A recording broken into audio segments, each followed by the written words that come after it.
This is WYMT Mountain Sports, your home for the Kentucky Wildcats and local high school sports. The baseball Cats are in a brutal stretch right now. Their schedule loaded with top 10 opponents, including today Kentucky hosting 6th-ranked Vanderbilt, the Wildcats' 8th consecutive top 10 opponent. The club split the first 2 games today. The deciding Game 3, former Henry Clay standout Walker Buehler on the mound for Vandy. Cats down 1-0 in the first, and Javon Shelby hits one out of the park. The 3-run jack puts Kentucky on top in the 8th, tied at 3. Jaron Kendall. Anything you can do, I can do better, man. That makes it 5-3. Vandy holds on to win it and takes the series with a 7-3 win on Sunday. Kentucky softball finishing out the regular season in Knoxville. The Wildcats lost a heartbreaker Saturday on a walk-off home run in the 7th. Speaking of home runs, that's how this highlight pack starts. Griffin Joyner, 1-0 Wildcats. Tennessee would tie it up, though, in the 4th. Still tied in the 7th with runners on the corner. Shalila Gathers swinging for it all, and oh my goodness, it's deja vu for the Wildcats. Another walk-off home run for the Vols. This one to sweep the series. Kentucky falls 4-1. The SEC tournament starts later this week. Now to high school baseball. All-A state baseball semifinals this morning in Lexington. Just to get to this point of the tournament, to the semifinals that is, Hazard had to score 3 runs in the last inning to win 4-3 on Saturday and advance. The Bulldogs taking on the Ballard Memorial Bombers in the All-A State semis. There you see Griffin Wells. He won the game. He's the game-winning pitcher for Hazard. But today, the 8th grader Andy Baker on the mound for the Bulldogs. 2-on for the Bombers in the 2nd. Lee Chandler. He pops out to right. Clay Newton, though, tags from 3rd. And Ballard Memorial's on the board, 1-0. Let's go top of the 3rd now. Hazard down 3-0. Bases loaded.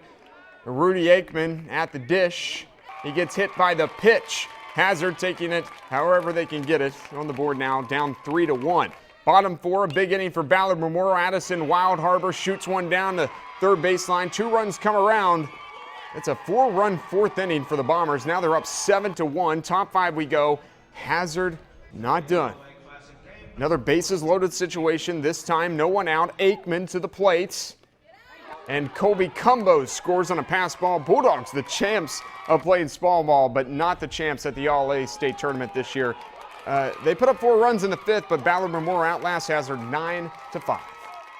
That's right. We got about 2 weeks before the district starts. Tomorrow's our district draw, and now we got to start getting ready for postseason. We're very fortunate that we get an opportunity to play in this tournament and get another opportunity to play in the postseason. Meanwhile, the Reds closing out a 4-game set down in the ATL with the Braves. Johnny Cueto on the mound for Cincinnati on Sunday. Bottom 1, no score. Freddie Freeman.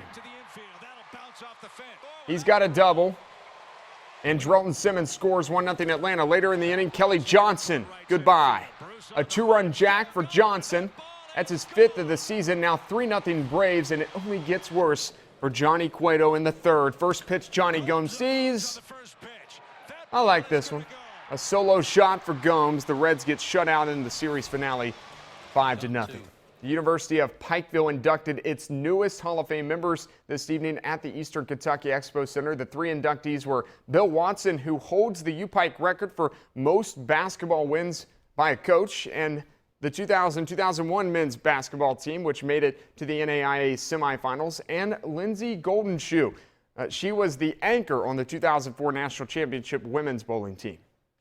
From day one, never thought I would be here and have the success that we had from a team standpoint to be honored. But it's a very humbling experience and one I don't take lightly. You know, the relationship factor to me is huge. Anytime I'm on campus, I try to get all the buildings to see who I happen to see.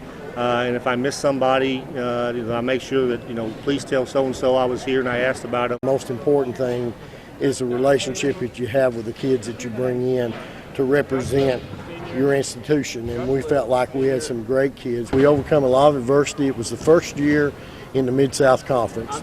I think the preseason poll that the coaches voted on, we were picked 7th, and we pretty much led the conference from start to finish.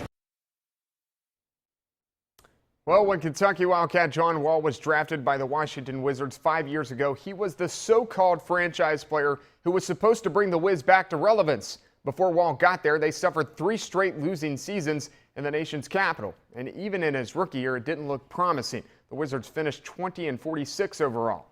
Wall, now in his 5th season in the NBA, has got his team to the NBA Eastern Conference semifinals in consecutive seasons. And that means just 4 wins away now from making the franchise's first Eastern Conference Finals in 36 years. Wall and the Wiz, they are the 5 seed in the East. The Hawks are the 1 seed in the East.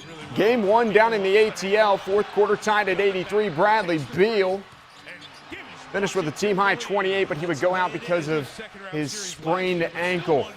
That's okay, though, because he's got a really good guy to pick him up, John Wall. Wiz up 3, and then later it's Wall again. The lob up to Marcin Gortat. Wall goes for 18 points, 13 assists. Atlanta shot just 25% in the second half. Wizards take game 1, 104-98. Talladega Superspeedway is the longest track NASCAR Sprint Cup Series races on. More than 2.5 miles long, the track in the past has allowed drivers to reach speeds higher than 200 miles per hour. It's one reason why NASCAR imposed rule changes that slowed the cars down, using restrictor plates. NASCAR in Dega this weekend. Here we go. We start on the final lap in Dega. Dale Earnhardt Jr. with the lead, but Carl Edwards, whoa, gets a little sideways. No caution, though. They let him race, but then moments later, a real wreck breaks out. Jeff Gordon, Casey Mears, Ricky Stenhouse Jr., they're banging around, but again, no caution, no yellow flag, and here comes Jr. in the lead. He led 67 laps in this race. Jimmy Johnson, he'll place second. That's because Jr. takes the checkered flag for the 6th time in his career at Talladega. First time since 2004, so congrats to Dale Earnhardt Jr. It's been a long time. It's his first win of the season as well for Dale Earnhardt Jr. All right, Jamie, thanks. We'll be right back.